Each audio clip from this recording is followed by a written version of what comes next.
whole piece, and that's why among the many reasons I've invited him on. It's up at DennisPrager.com, by the way. He's also author. His newest book is The United States of Trump, How the President Really Sees America. Talking about Trump, Bill, I always hesitate asking people to make predictions because I never make predictions. So, nevertheless, I'll put you on the spot.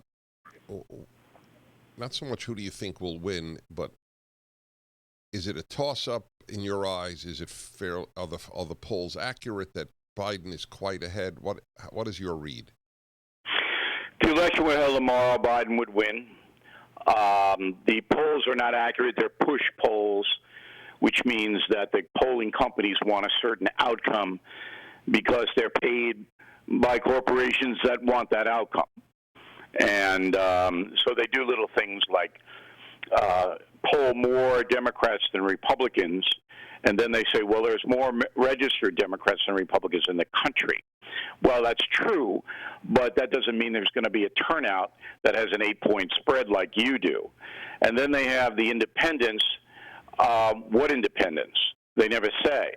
So if you're going to call San Francisco and somebody's going to be an independent, which the polling companies quite often do, you're going to get a liberal take on your poll, and that's called push polling.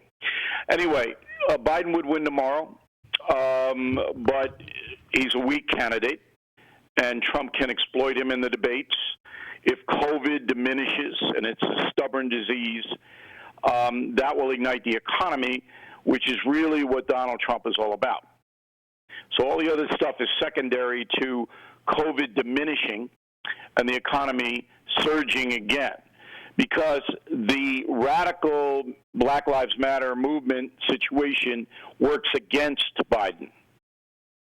As I said, most people don't want this radical left approach, and you saw Trump exploit that in Tulsa on Saturday. So if things go well for the country, Trump wins. If they continue to be chaotic, he probably loses. Right. Chaos is their friend. Yes.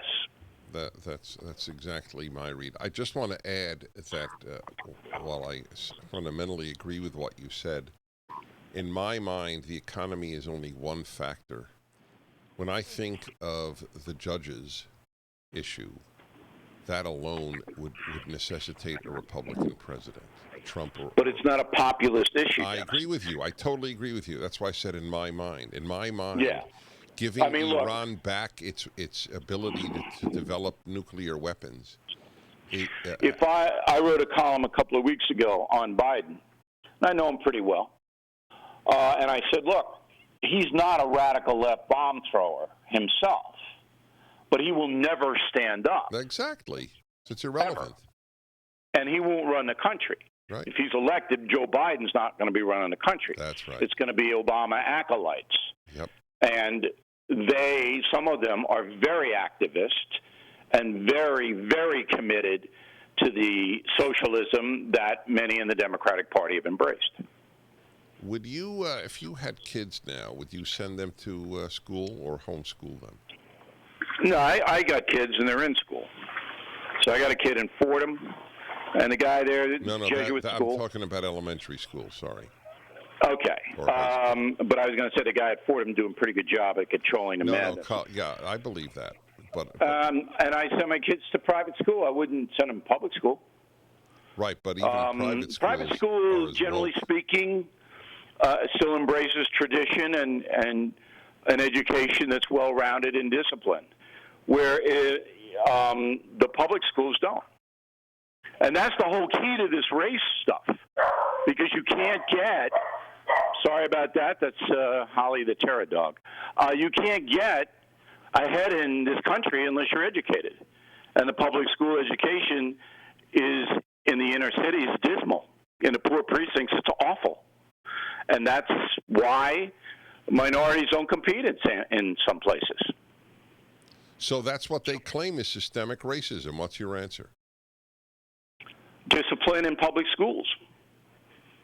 Now, that may not wipe out skin color racism, but I'd put skin color racism, Dennis, maybe 5%. I mean, I don't know anybody. Do you know anybody who doesn't like people because of the color I know. of their You skin? know, it is Do you amazing. know one person? I have said that, and I have never actually met a racist.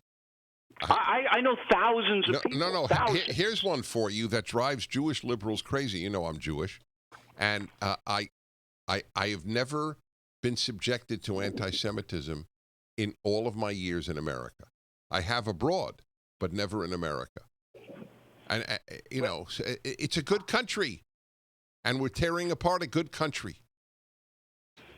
Listen, the generalization that this is a country based on white supremacy is insane.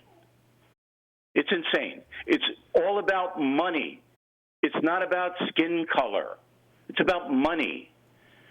The ruling class has money. And if you are an African American and you're lucky enough to be born into a wealthy home, you'll do well. And if you work hard, you will go rocket through the ranks of this country. That's exactly right. Well, I want to go back to one thing and get your thought. So if there's chaos, that's good for the Democrats. So here's an interesting question. Why would most Americans vote for chaos? Because they don't understand what's happening. And I don't want to be supercilious here, but they just don't understand. People vote emotion. They vote emotion. And if you're poor and you're not doing well, you're going to vote for the person who's not in office. And if you see violence in the streets, then you're going to vote for somebody who's going to stop the violence, which is why I say all these protests don't help Joe Biden and the Democratic Party. They know it, too. They know it. But they're just too cowardly to stop it. Well, what they say is... So people vote emotion. They don't see the bigger picture in many cases because they're looking at it through their point of view. So there are two ways of looking at the chaos for the emotional voter, which is many Americans. One is, my God, look at what the left is fomenting. I have to vote Republican. The other is, oh, my God, if Trump is out of office, no more of these riots. And I think that'll be close. I think it'll be 60-40 Trump's way because most Americans are going to blame the radical left for all of this. But there will be a large segment, and you know who they are in Los Angeles and the big cities, who are going to say, listen, Trump's a racist and all this stuff's his fault. Yep. And that'll catch on in some precincts because it'll be pushed by the media.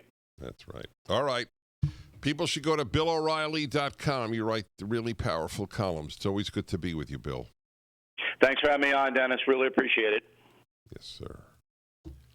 Okay, go to your calls and more of what is happening on the Dennis Prager Show.